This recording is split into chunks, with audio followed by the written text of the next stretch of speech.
Welcome back to Soulful Prosperity. Today's guest is a radiant force in the world of healing and presence.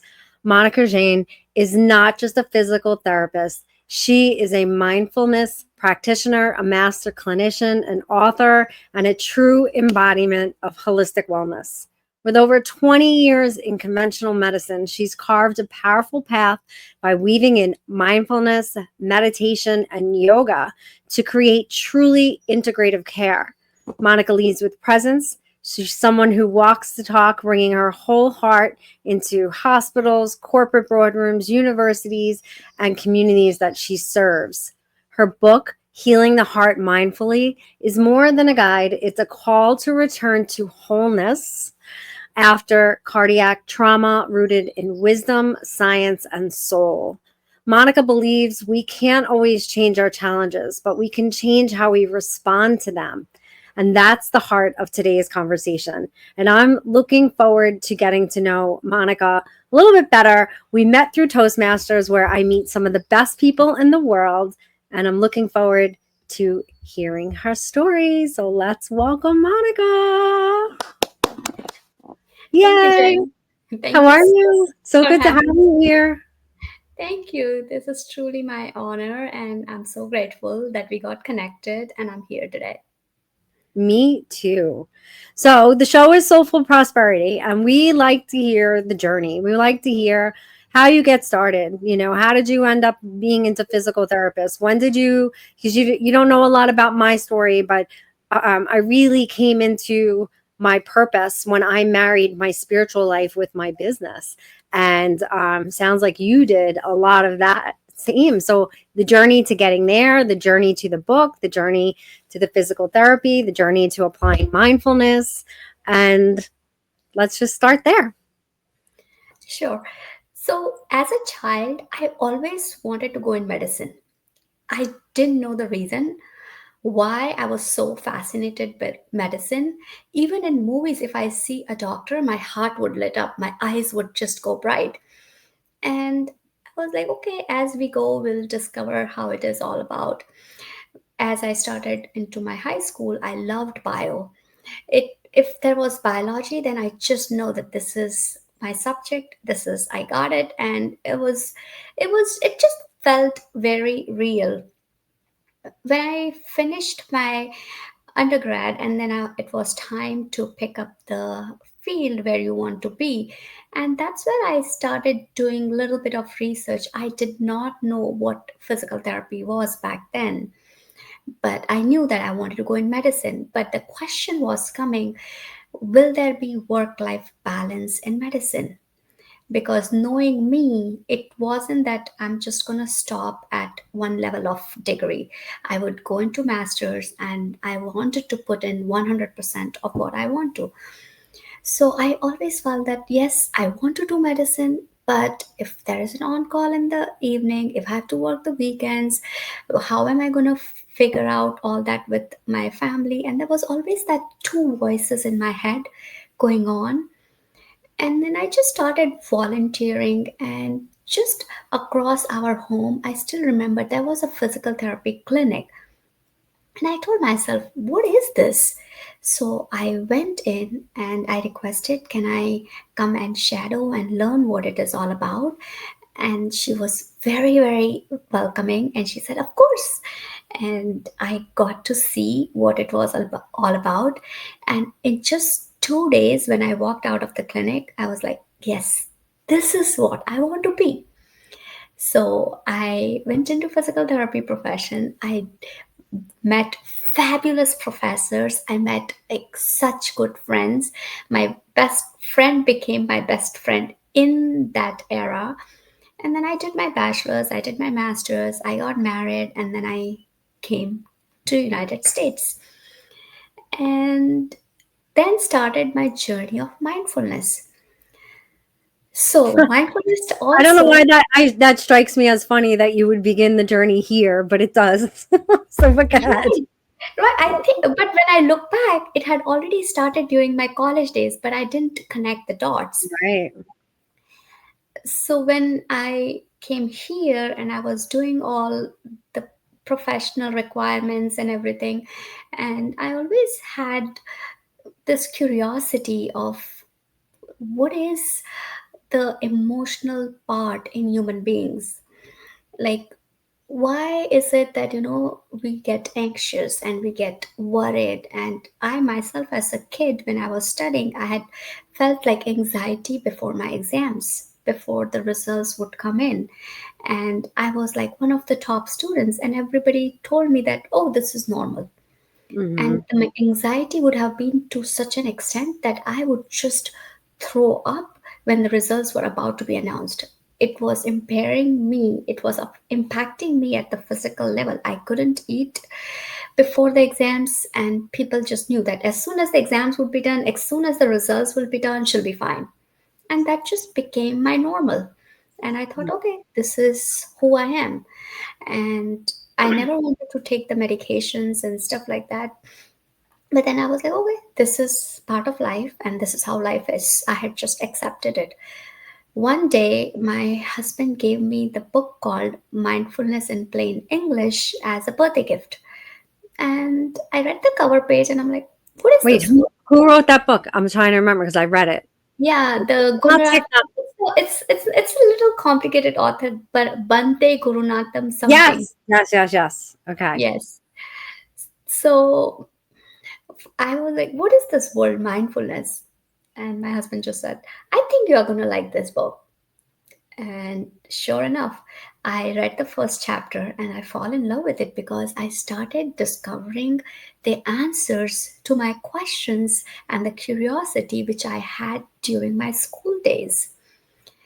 And once I started practicing the practices that were shared, I really felt peace, calm, and I started believing that you cannot change the challenges, but you have the power to respond to them.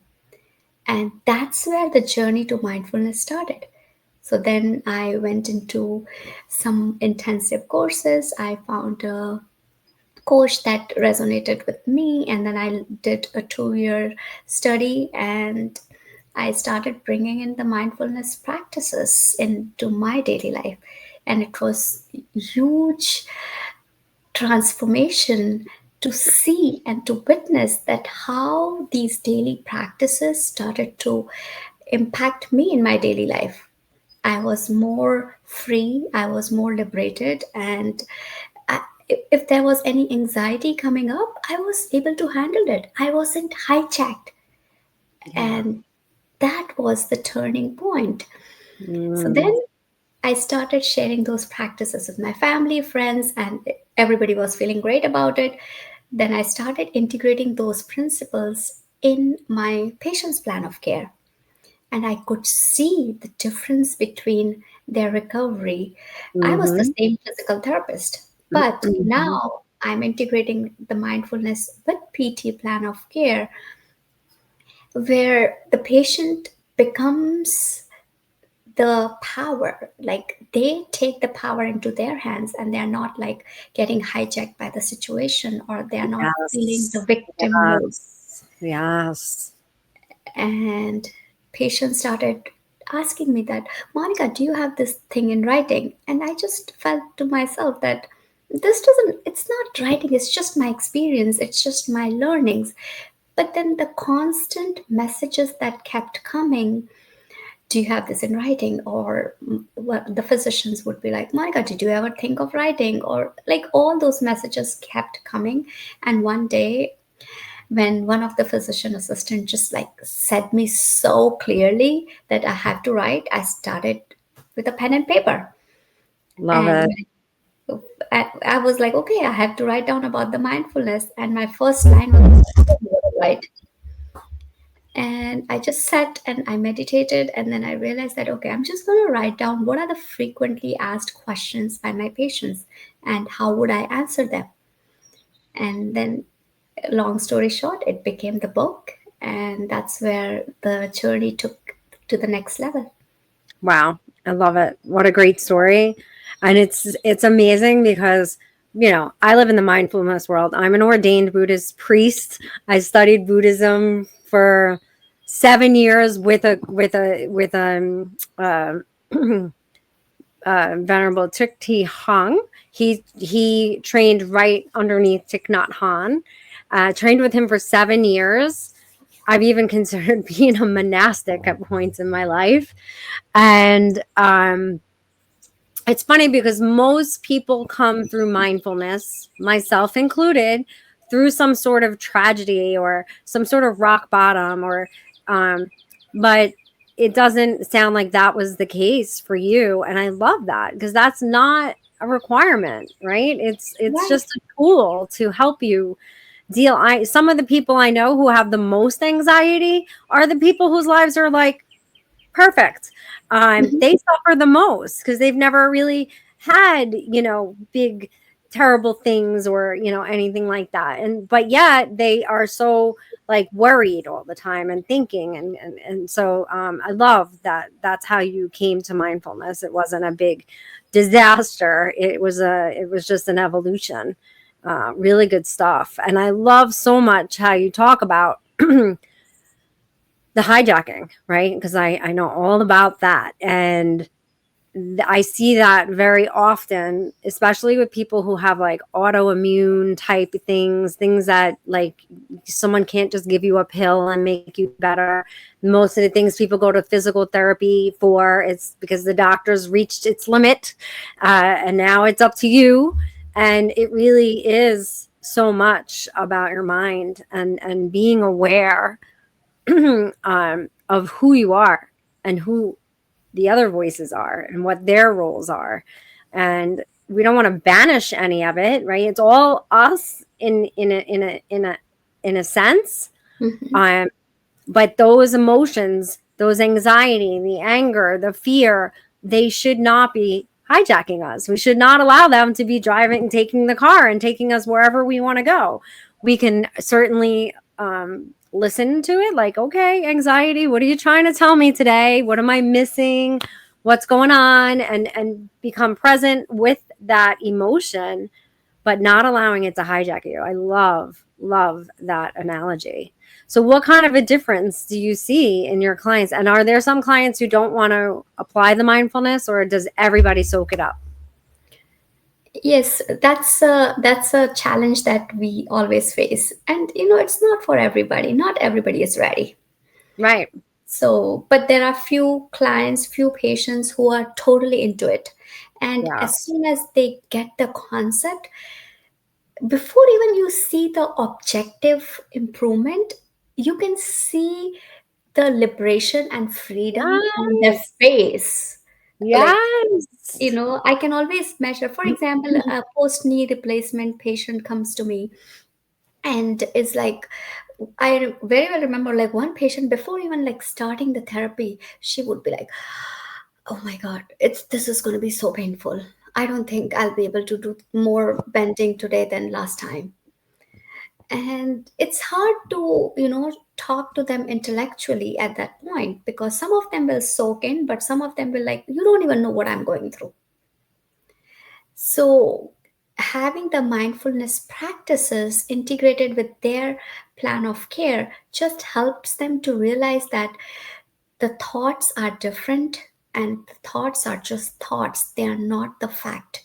So as soon as they become an observer of their thoughts, they take the ownership back. And when patients would be like, I don't think I can do it, so I just educate them to say, I'm gonna try. Can you just shift from I cannot to I will try? And Yeah. just that little shift brings a huge transformation into their actions. And they're like, I didn't know I could do this. I didn't know that I will be able to do the whole bike revolution today. And then they get present to it.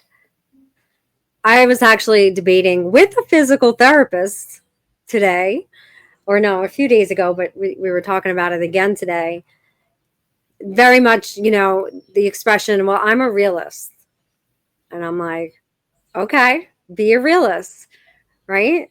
So the realist is my knee is very painful. It hurts. That's going to hurt so much. And you can just live in that reality, or you can apply mindfulness, and you can begin to get into the possibilities. And just like you said, you're liberated immediately. Listen, reality sucks often. Like right now, with all that's going on in the world, if you want to live in reality, that's fine. When people ask me what's going on, I'm on a higher timeline. I'm literally like, well, I think what's happening is at the end is going to be this beautiful result. Sometimes there's chaos and friction and drama and trauma before things get better. And so I'm not going to wallow in that. I'm going to trust that at the end, this is serving a greater purpose.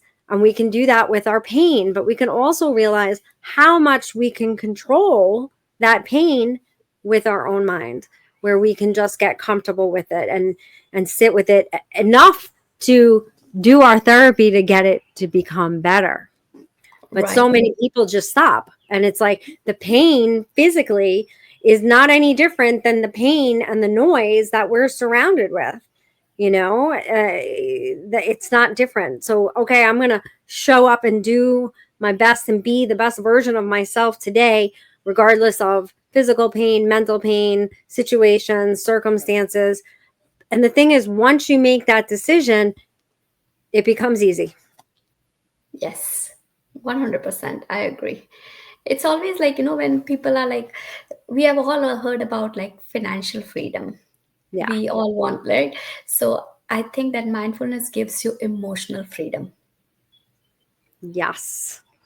And emotional freedom is the Right. best. It's the only kind of freedom I really want, And in our society, finances do help with Right. emotional freedom, but I have so many people that I know in my life and even some clients that have financial freedom and they don't have any emotional freedom and they're not enjoying their money. So, Mhm.